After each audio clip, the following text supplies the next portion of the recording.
হস্তিনাপুরের এক গৃহবধূ, সেই আমি আবার জন্মেছি।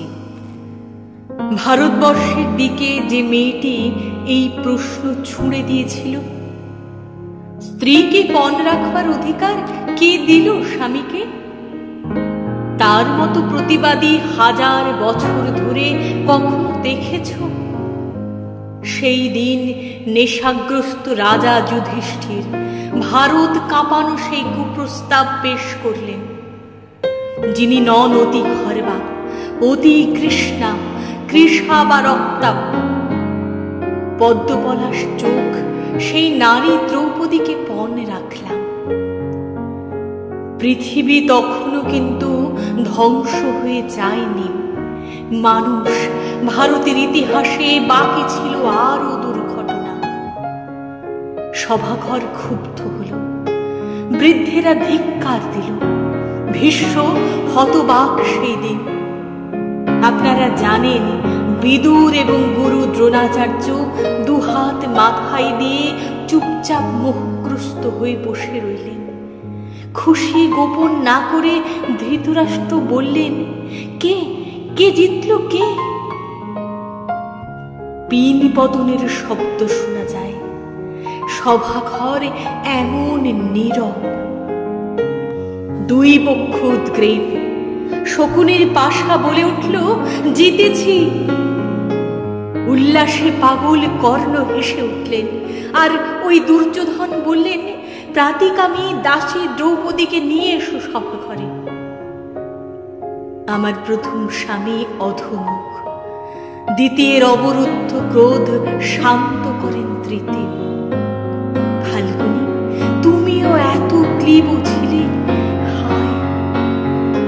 আমি প্রশ্ন পাঠালাম, প্রাতিকামী জেনে এসো প্রাজ্ঞদের থেকে, নিজেকে না দ্রৌপদীকে ধর্মরাজ কোন বাজি আগে হেরেছে?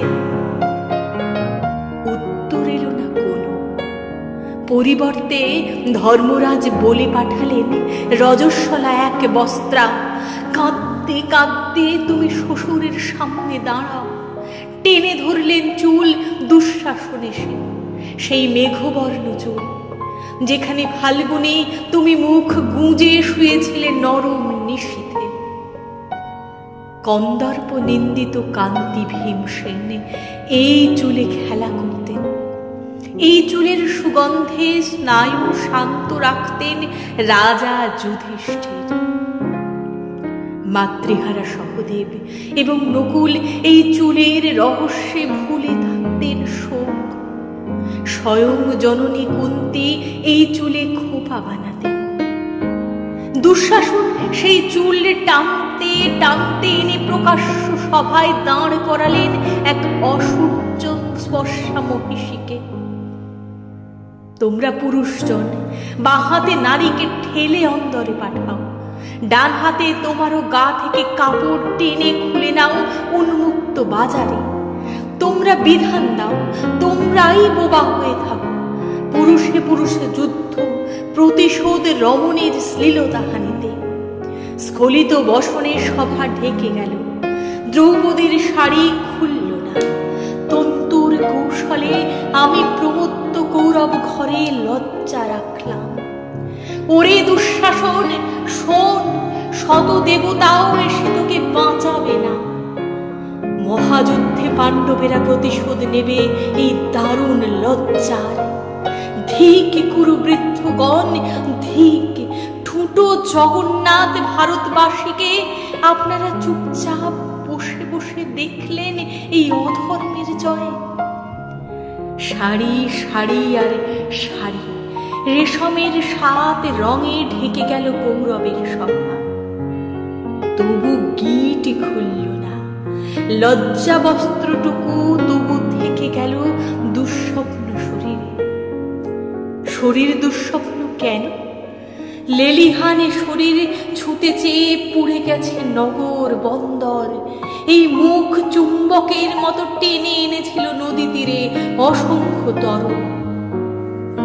আমার মতোই এক অভিশপ্ত রূপসী না আমি স্বয়ং? কে যেন আমার মুখ দেখে বলেছিল থেমে থাকা ইতিহাস।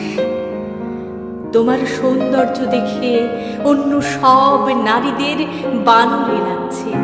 কে বলেছিল জয়দ্রথ বনবাসে তাড়া করে এসে, হে পুরুষ, রূপ দেখলেই কেন হাতের মুঠোয় চাও জ্যান্ত মানবীকে?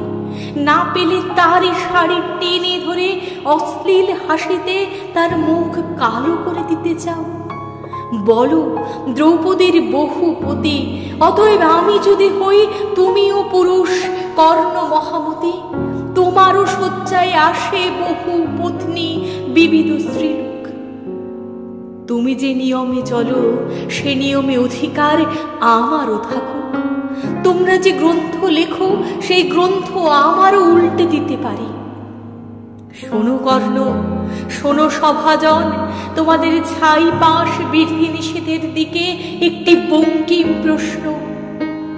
যখন আমি প্রশ্ন করে তোমরা ভয় পাও, ভীষ্ম পিতামহ আমার, তুমিও মুখ লুকাও।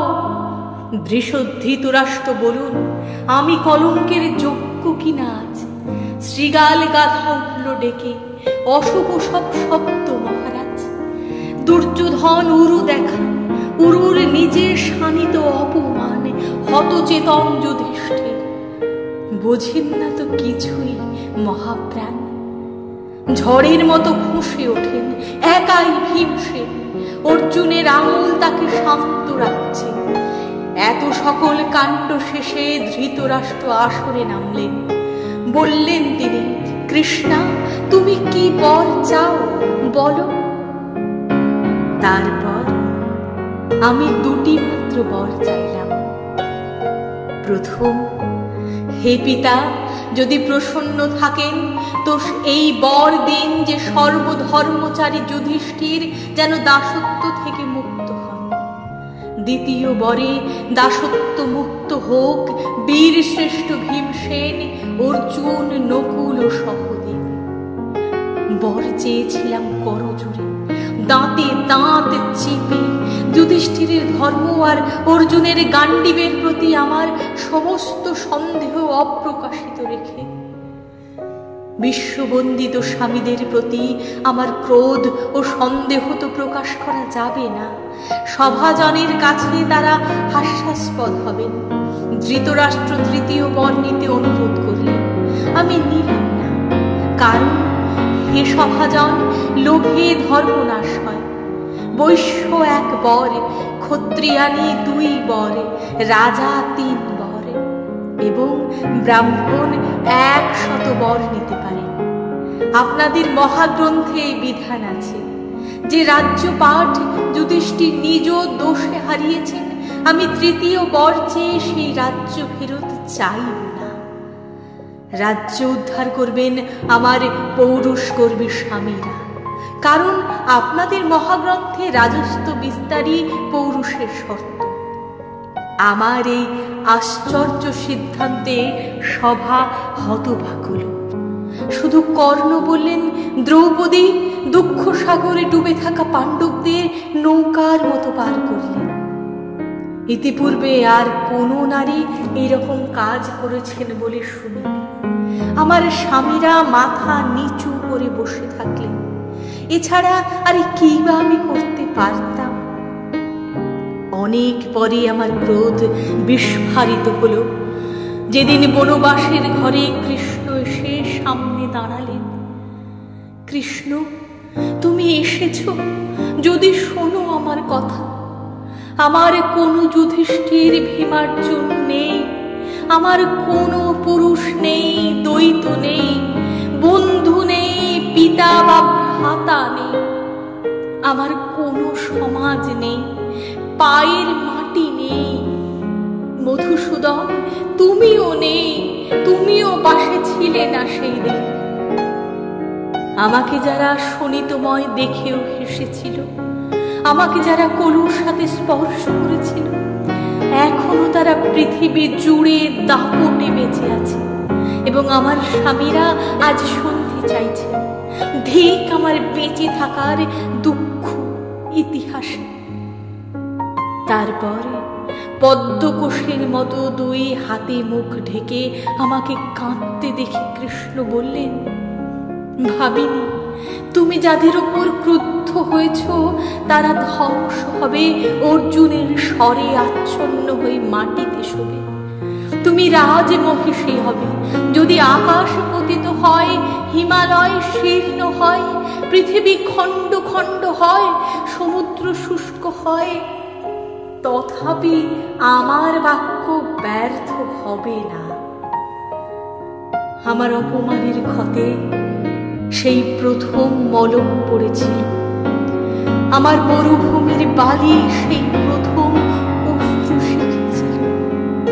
কৃষ্ণ, তুমি আমার মনে সেই প্রথম বন্ধু হয়েছিলে, সেই প্রথম ভারত ভূমি তোমার পায়ে প্রণাম করেছিল।